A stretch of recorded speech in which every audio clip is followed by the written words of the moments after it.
The following Defending Our America episode is presented without commercial interruption by Sig Sauer.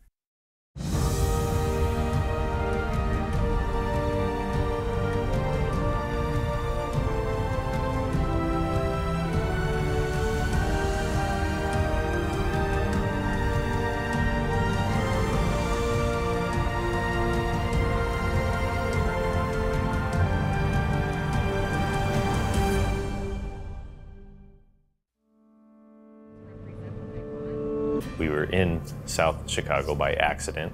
So I'm walking and a rather large gangster type dude walks up and asks me for money, and no, I'm not gonna give you any money, get out of here. And he proceeded to ask me again a couple of times, and then he and I exchanged words, and then out of the darkness of the night come 4 CPD officers, and they kind of intervened and took that guy off and asked me what I was doing down there.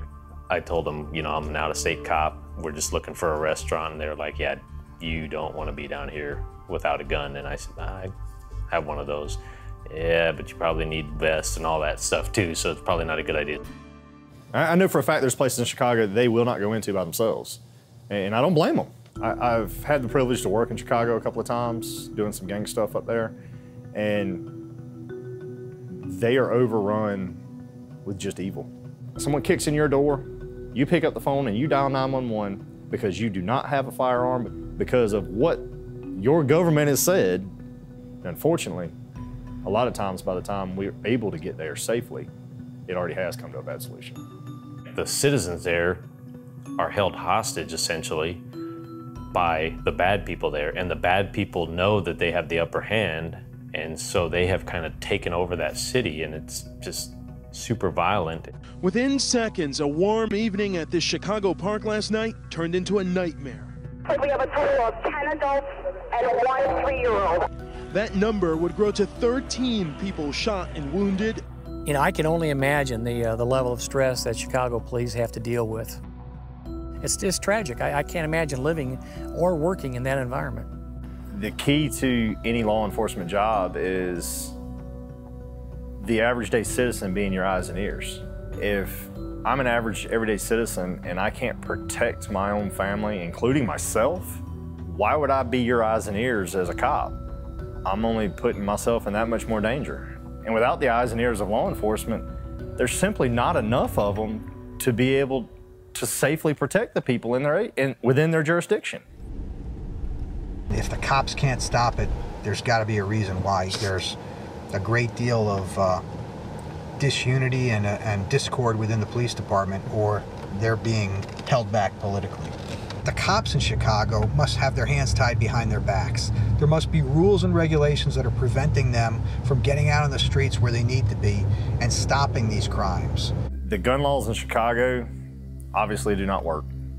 The 4th of July, there was, 60-something shootings on the 4th of July in Chicago. In the 13 hours between Sunday afternoon and early Monday, at the worst of the weekend violence, 4 people were killed and 26 wounded. At least 1 person was shot on average for every hour of the 4th of July holiday weekend. 14 people are now dead.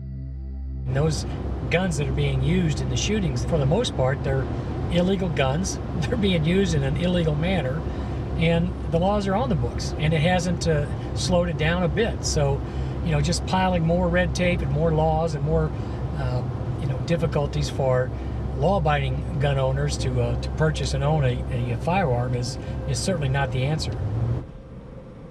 And what they really have is a gang problem. They have a bunch of people who don't assimilate into society, people who are running criminal organizations, abusing the people of that community, and guns are merely just one of their tools. You say banning guns will stop gun violence. You're wrong. Violence is the problem. These are people that commit crimes for a living. This is what they do. This is who they are. And so to think that taking away one of their tools stops them from committing crimes when their very nature is to be a criminal, that's just naive. If they're willing to ignore a law against homicide, Why would they obey a law against gun possession? It's a fallacy. Next time on Defending Our America. I think Iraq's a perfect example of that lack of forward thinking, because you have a political promise made, we're going to get out of these wars, and we did get out of the war. We just didn't end the war.